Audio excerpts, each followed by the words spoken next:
നറുനെയ്യ് അത് ശബരിമലയിലായാലും കൊട്ടിയൂരിലായാലും മറ്റേത് ക്ഷേത്രത്തിലായാലും നമ്മുടെ ആത്മാംശത്തെ സൂചിപ്പിക്കുന്നു. ധർമാധിഷ്ഠിതമായ ഉത്തമ ജീവിതം നയിച്ചു വന്നിരുന്ന നമ്മുടെ പൂർവികർ നമുക്ക് പകർന്നു തന്ന സ്വതസിദ്ധമായ പരിശുദ്ധി. ജീവിതയാത്രയിൽ ആപൽക്കരമായ ഏതു പ്രതിസന്ധികളെയും തരണം ചെയ്ത് ജീവനെ ഉദ്ധരിച്ച് സത്യത്തിലേക്കും അമരത്വത്തിലേക്കും ലയിപ്പിക്കുക എന്നതാണ് ഇത് കാണിക്കുന്നത്.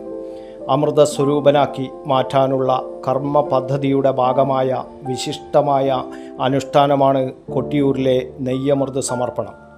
പ്രത്യേക ഗൂഢപൂജകളാലും മന്ത്രങ്ങളാലും അഷ്ടബന്ധത്താൽ ബന്ധിക്കപ്പെട്ട തിരുവഞ്ചിറയിലെ മണിത്തറയിലെ സ്വയംഭൂ സ്ഥാനം 11 മാസത്തിന് ശേഷം ഇടവമാസത്തിലെ ചോതിനാളിൽ തുറക്കുന്നു. പവിത്രമായ ചടങ്ങാണ് നാളം തുറക്കുകയും അതിനെ തുടർന്നുള്ള നെയ്യാട്ടവും.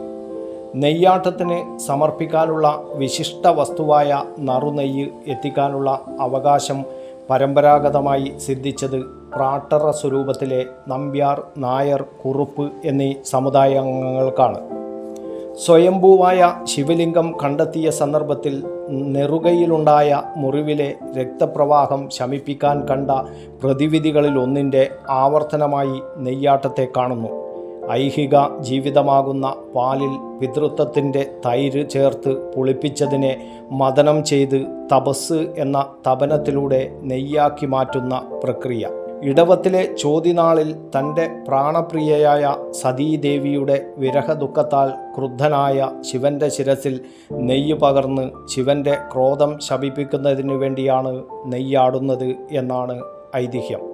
എന്തുതന്നെയായാലും കൊട്ടിയൂരിൽ ഇത് വിശിഷ്ടവും പരിപാവനവുമായ ചടങ്ങ് തന്നെ. 27 ദിനരാത്രങ്ങളുടെ കഠിന വ്രതത്തിലൂടെയാണ് നെയ്യമൃത് വ്രതക്കാർ കടന്നു പോകുന്നത്. മേടമാസത്തിലെ വിശാഖം നാൾ മുതൽ ചടങ്ങ് തുടങ്ങും. അന്നു മുതൽ സ്ത്രീകളുടെ കഞ്ഞി കുടുംബ ഐശ്വര്യത്തിനുള്ള നാന്ദിയായി പരിശുദ്ധിയോടെ ചെയ്യുന്ന കർമ്മം. അതിനുശേഷം വേറെ വെപ്പ്. സ്ത്രീകളെ ഒന്നിനും പങ്കെടുപ്പിക്കാതെ അവരെ ഊട്ടുന്ന ചടങ്ങ്. ആയില്യത്തിന് മഠത്തിൽ കയറൽ ചടങ്ങ്. കലശം കുളി കഴിഞ്ഞ് എല്ലാവർക്കും വെച്ചു വിളമ്പിക്കൊടുക്കുന്ന ചടങ്ങ് തുടങ്ങിയവയൊക്കെ കാണിക്കുന്നത് വ്യക്തി, കുടുംബം, സമൂഹം എന്നിവയെ ഘട്ടം ഘട്ടമായി സേവിക്കുക എന്ന പ്രക്രിയയാണ്.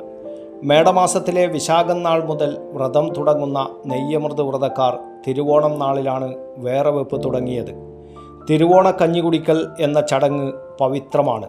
അണിയാരം ശിവക്ഷേത്രത്തിൽ തിരുവോണ കഞ്ഞി കുടിക്കൽ ചടങ്ങ് നടന്നു. ഓരോ ദിവസവും ഓരോ ആളുകളുടെ പേരിൽ മുത്താഴം, അത്താഴം, ചായ എന്നിവ വഴിപാടുകളായിട്ടുണ്ടാവും. അത് ക്ഷേത്ര മഠത്തിൽ, സങ്കേശ മഠത്തിൽ വെച്ചിട്ടാണ് നടക്കുക.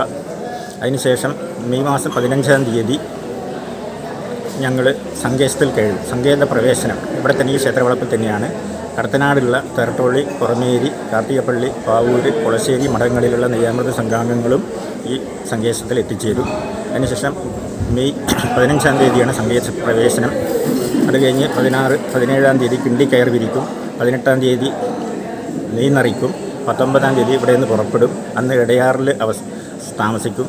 20-ാം തീയതി മണത്തന താമസിക്കും. 21-ാം തീയതി കൊട്ടിയൂരിൽ നെയ്യാട്ടത്തിനായിട്ട് ഞങ്ങൾ എത്തിച്ചേരും. നെയ്യമൃതക്കാരുടെ ഭക്ഷണം നിവേദ്യമാണ്. ഉപ്പ് നോക്കാനോ രുചി അറിയാനോ പാടില്ല. ബാക്കി വരുന്ന ഭക്ഷണം പ്രസാദമായി നൽകുകയാണ് പതിവ്. വേറെ വെപ്പ് മുതൽ കഞ്ഞി, അത്താഴം, മുത്താഴം എന്നീ വഴിപാട് പ്രാർത്ഥനകൾ നടക്കും. പ്രത്യേക വിഭവങ്ങൾ ചേർത്തതാണ് കഞ്ഞി. വാഴത്തടയുണ്ടാക്കി അതിൽ ഇലവെച്ച് വിളമ്പുന്ന കഞ്ഞി പ്ലാവില കോട്ടിയാണ് കുടിക്കുന്നത്. ബുധനാഴ്ച നെയ്യമൃതക്കാർ സങ്കേതത്തിൽ പ്രവേശിച്ചു. വ്യാഴാഴ്ച മകം നാളിലാണ് കൊട്ടിയൂരിൽ നീരെഴുന്നള്ളത്ത്. പിറ്റേ ദിവസം നെയ്ക്കിണ്ടിയുടെ കയർ പിരിക്കുന്ന ചടങ്ങ് നടക്കും.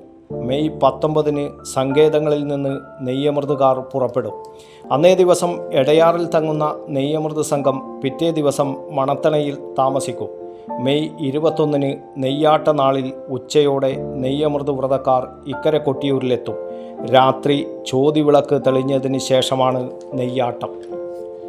പുല്ലൂക്കര നെയ്യമൃത് സംഘത്തിൻ്റെ കീഴിലുള്ള അണിയാരം, തട്ടോളി, പുറമേരി, കാർത്തികപ്പള്ളി, പാവൂർ, കുളശ്ശേരി മഠങ്ങളിലൊക്കെ നെയ്യമൃതക്കാർ സങ്കേതങ്ങളിൽ പ്രവേശിച്ചു.